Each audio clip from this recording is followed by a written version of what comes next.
This workshop in South London is a holy shrine for photographers and for people from all over the world who take a professional interest in the history of the camera. It's here that Fred Gandolfi, helped by his brother Arthur, designs and makes what many good judges reckon are the finest cameras in the world. The Gandolfis are carrying on the tradition of superb craftsmanship begun by their father Louis, who started the business back in 1888.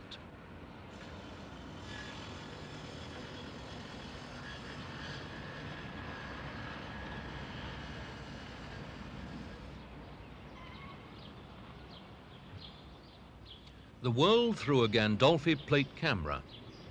Well, this one may look a bit like a Victorian joke, but in fact, it's a highly efficient working tool, and it's used every day in the ordinary course of his work by Alex Starkey, who takes pictures for Country Life. Now, why this camera, this extraordinary camera? Well, it's a delightful camera to use. He makes them beautifully, and they're very simple and well made. And they're just lovely things to use. When was this one made? Oh, before I was born. It's 50 years old now. Must be coming to the end of its time. Yes, it is. I'm having to go metric. And in fact, he's made me a brand new one, which is metric. He rather reluctantly made chrome fittings for me and black bellows. He loves the old brass fittings. He fits in all the specifications which I need to suit my requirements. Now, if I can't see what the customer wants, I'm in a bit of a flutter. But it's surprising that you can, by thinking round, you can actually see the customer working with that object, and then that's all right. It's a bit of a worry until I get hold of the plane and the piece of wood, and then all is peace. I can go right back 7 years old. You know the thing when a workshop's near you and the business is in the family. You go running down, poking your head in the shop. You want to know what your father's doing, what's the name of that piece of wood, and so on.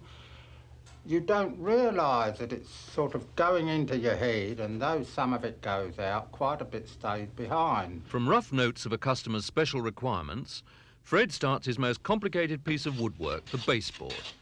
Now, this planing is in preparation for what we term panelling baseboards.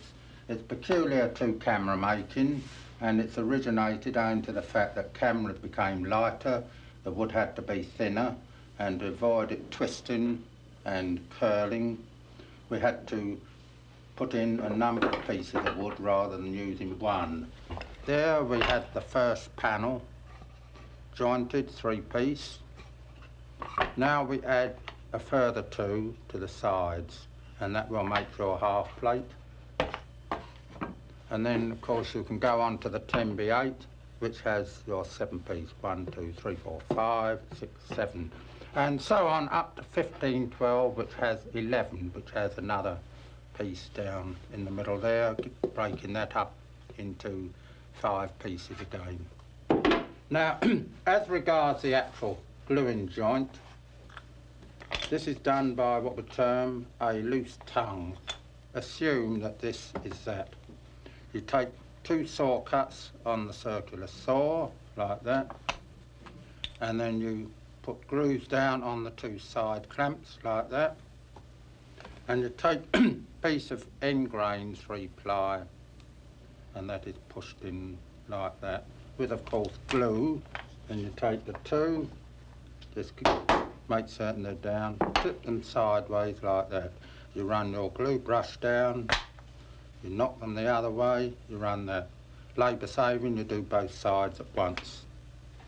Then you take your centre and you take the clamp, mark sides together, same again here. And since they're all glued, we might go straight on to another peculiarity in the line. This goes back about 100 years at least, and it's about the only system which is foolproof, costless, and more or less everlasting. When the surplus glue's forced out, you've got a joint that's hardly visible apart from the grain. Here's a half-scale model of a finished baseboard showing the next stage, the elaborate brass reinforcements, the angle pieces and the arrowheads. The arrowheads are the trickiest because to let them into the wood you have to cut across the grain. To do this, Fred uses that ancient tool, the holdfast. Take your woodwork, place it in position.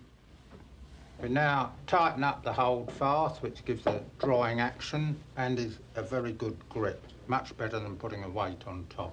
We now score the wood under the brass, slightly undercutting. And you go round your four edges like that. Next step is choosing your weapons for the cutting out.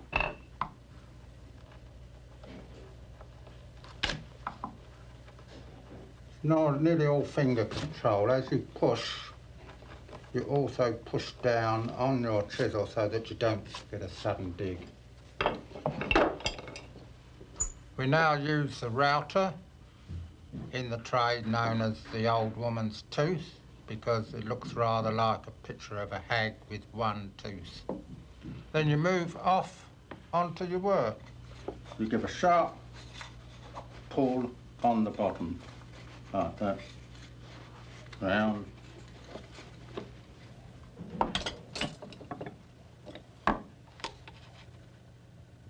In the heyday of the handmade camera, it was worth a Birmingham manufacturer's while to supply the hundreds of small brass fittings the Gandolfis needed. But now these have to be hand-cut and finished on the premises. Brass work is all mounted on separate blocks, made more or less to the size of your fitting. First you file slightly along your metal, that removes any marks or blemishes. Put a slight bevel on all four sides, and then you take your special emery sticks, paper the brass, remembering to finish with a fine, slow grain down, which helps when you come to lacquering. Altogether, with the metalwork, the lacquering, the wood machining, the bellows fitting and the French polishing, this is his brother Arthur's speciality, Fred reckons that 10 trades are involved before a camera leaves the workshop. The baseboard, extension frame. Then we have the body. Then we have the swing back. That's this one. And of course your reversing frame. So. Then we have the swing front, which will be mounted there. And you have your camera front, plus a rise front, plus your cross runners, which will be swung into that. And then you have your lens panel or cross front, and you have your secondary, because being so generous, we always give 2 with each camera. And that makes one complete set ready for polishing. These cameras aren't antiques. They're in everyday use by commercial and fashion photographers, archaeologists, architects, forensic scientists, and individual specialists like Alex Starkey. And if you're sent to prison, the chances are a Gandolfi camera is going to take your picture for the criminal records. The beautiful finish, the precision, and the lightweight toughness of these cameras make really knowledgeable photographers say Gandolfi in their sleep. All the time my father spent making cameras, he never had his own outfit. And one day it struck me, last year, or the year before, I think, that I also were running through life, making cameras for everybody else, and having nothing, not my own outfit. So I just sat together and made this. Now, it will never be used photographically, which sounds a bit odd, but actually it is to safeguard my self-confidence, for soon my fingers will fumble, and in my hands lie my life.